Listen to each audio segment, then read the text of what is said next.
Shalom.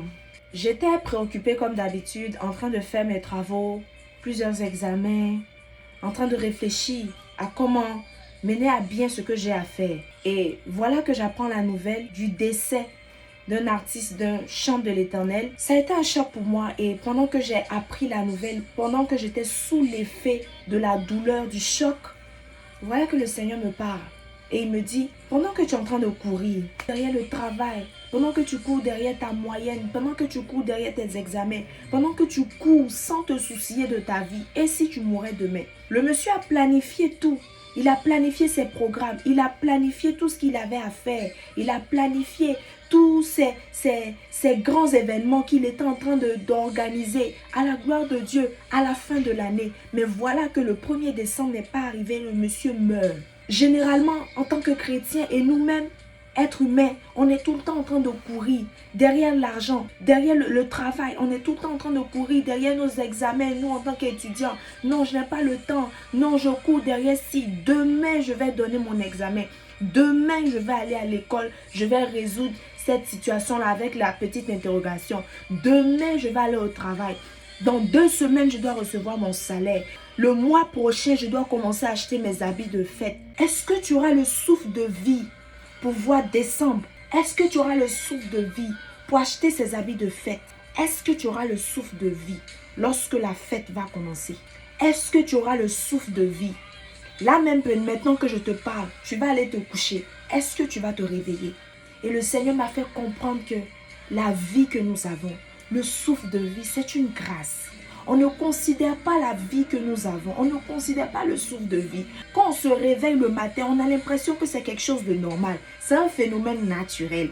Mais non, aujourd'hui, pendant que je suis en train de vous parler, j'ai une perception différente de la vie, du souffle de vie que j'ai. Parce que je me rends compte que longtemps, j'ai pris ma vie pour acquis. Longtemps, j'ai pris mon souffle de vie pour acquis.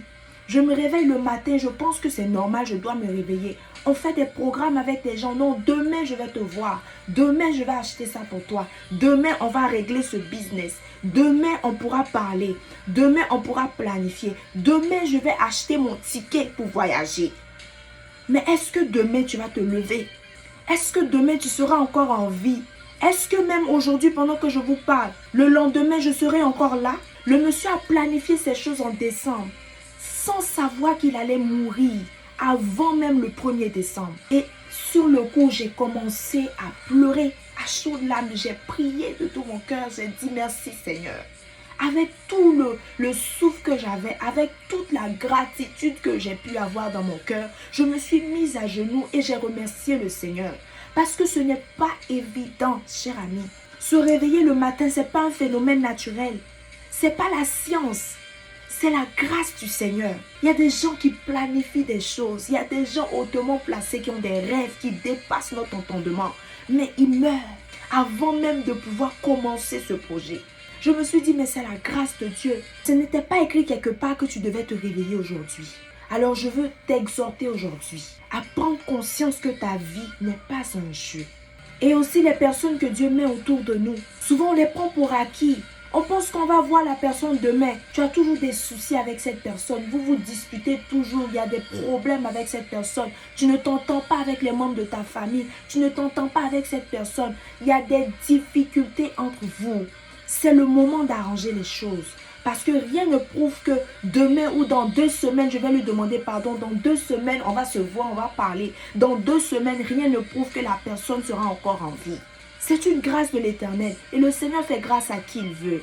Je t'invite à ne pas prendre ta vie pour un acquis, à remercier le Seigneur à chaque opportunité que tu as pour ta vie, à remercier aussi le Seigneur pour les personnes qui t'entourent et à bien prendre soin des personnes qui sont autour de toi, de ta famille, à aimer ces personnes comme si c'était le dernier jour. Parce que l'on ne sait jamais, parce que la vie n'est pas à notre portée. Que le Seigneur te bénisse.